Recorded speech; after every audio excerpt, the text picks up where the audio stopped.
आज इस वीडियो में हम NFO रिव्यू करने वाले हैं Bajaj Finserv ELSS tax saver fund के बारे में। तो दोस्तों ये एक open ended equity link saving scheme category की स्कीम है जिसमें 3 साल का लॉक इन पीरियड होता है और इसमें इन्वेस्ट करने से section 80C income tax act 1961 के तहत 1.5 लाख तक की टैक्स में राहत मिल सकती है। तो ये NFO ओपन हुआ है 24 दिसंबर 2024 को, क्लोज होने वाला है 22 जनवरी 2025 को। इस NFO रिव्यू की जानकारी अच्छे से समझने के लिए इस वीडियो को अंत तक देखना बेहद ज़रूरी है।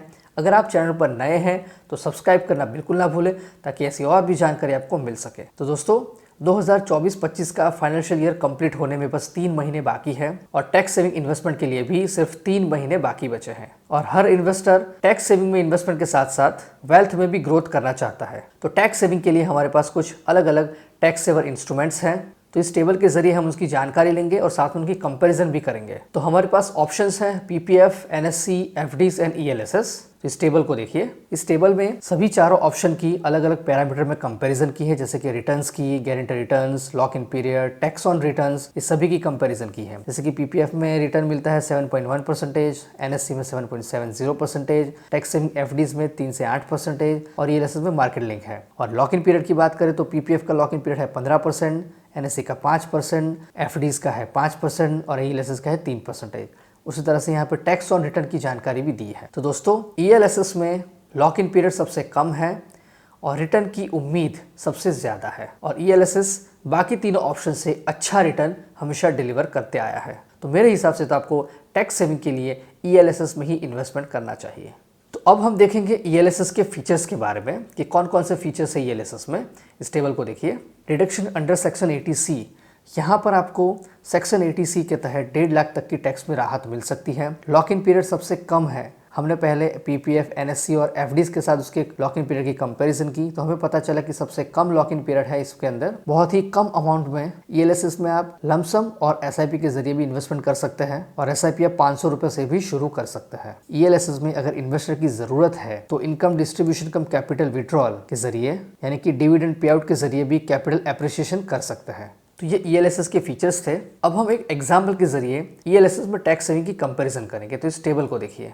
तो इसमें मान लीजिए कि एज्यूम ग्रॉस टोटल इनकम है 1 साल की 12 लाख रुपए। अगर आपने ELSS में इन्वेस्ट किया 1.5 लाख रुपए तो अब आपकी टैक्सेबल इनकम हो गई 10.5 लाख रुपए, जिसके ऊपर आपको टैक्स पे करना है। तो आपने 46,800 रुपीज़ टैक्स बचा लिया है। तो ये बस एक इल्यूस्ट्रेशन था टैक्स सेविंग का। तो हमें ELSS में इन्वेस्टमेंट क्यों करना चाहिए? ELSS में हमें इन्वेस्टमेंट इसलिए करना चाहिए, यहाँ पर आपको सेक्शन 80C में टैक्स बेनिफिट मिलता है, टैक्स इफिशियंसी अच्छी है, SIP फैसिलिटीज मिलती है, मतलब कि आप SIP के जरिए भी टैक्स सेविंग के लिए इन्वेस्टमेंट कर सकते हैं। इसमें long term wealth creation potential अच्छा है और सिर्फ 3 साल का लॉक इन पीरियड है जो कि बाकी सारे इंस्ट्रूमेंट में सबसे कम है। तो इसीलिए टैक्स सेविंग के लिए ELSS में इन्वेस्टमेंट करना चाहिए और इसीलिए बजाज फिनसर्व म्यूचुअल फंड्स के द्वारा उनका NFO लॉन्च हुआ है जिसका नाम है Bajaj Finserv ELSS tax saver fund. तो इस NFO में इन्वेस्टमेंट करने से आपको ELSS में इन्वेस्टमेंट करने के सारे फायदे मिलने वाले हैं और इस NFO में इन्वेस्ट करने से आप टैक्स सेविंग भी कर सकते हैं। तो अब बात करेंगे इस NFO के एसेट एलोकेशन के बारे में। तो यहाँ पर 80 से लेके 100% तक का इन्वेस्टमेंट होने वाला है इक्विटी एंड इक्विटी सिक्योरिटीज में और 0 से लेके 20% तक का इन्वेस्टमेंट हो सकता है debt and money market instruments में। अब हम बात करेंगे इस NFO के स्कीम फीचर्स के बारे में। तो इस स्कीम का प्रकार है open ended equity link saving scheme, जिसके अंदर 3 साल का लॉक इन पीरियड है। प्लान्स अवेलेबल है डायरेक्ट एंड रेगुलर दोनों ही प्लान्स। ऑप्शन में growth and income distribution come capital withdrawal, सभी प्लान सभी ऑप्शन इस NFO में इन्वेस्टमेंट के लिए अवेलेबल है। मिनिमम एप्लीकेशन अमाउंट है 500 रुपये और साथ में 500 रुपये के मल्टीपल्स में आप इन्वेस्टमेंट कर सकते हैं और एडिशनल एप्लीकेशन भी आप 500 रुपये और 500 रुपये के मल्टीपल्स पे कर सकते हैं। एंट्री लोड नील है और साथ में एग्जिट लोड भी नील है क्योंकि इस स्कीम के अंदर 3 साल का lock in period already applicable है। फंड मैनेजर की बात करें तो mister Nimesh Chandan and mister Saurabh Gupta संभालेंगे इक्विटी का पोर्शन और डेट का पोर्शन संभालेंगे मिस्टर सिद्धार्थ चौधरी। इस NFO का बेंचमार्क इंडेक्स है BSE 500 टोटल रिटर्न इंडेक्स, मतलब कि BSE में लिस्टेड टॉप के 500 स्टॉक्स में से अच्छे स्टॉक में इस NFO में इन्वेस्टमेंट होगा। SIP, STP, SWP भी सारी फैसिलिटीज अवेलेबल है। NFO डेट है 24 दिसंबर से लेके 22 जनवरी 2025 तक। स्टैम्प ड्यूटी यहाँ पर एप्लीकेबल है 0.005%।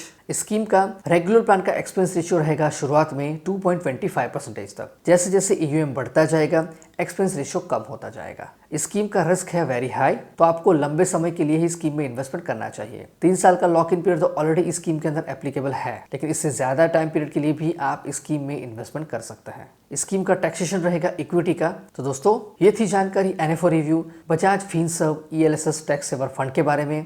अगर आपको ये वीडियो पसंद आए इसे लाइक करें, कमेंट करें, शेयर करें, और अगर आप इस चैनल पर नए हैं तो इस चैनल को सब्सक्राइब करें और बेल आइकन प्रेस करना बिल्कुल ना भूलें। Mutual fund investments are subject to market risks. Read all scheme related documents carefully.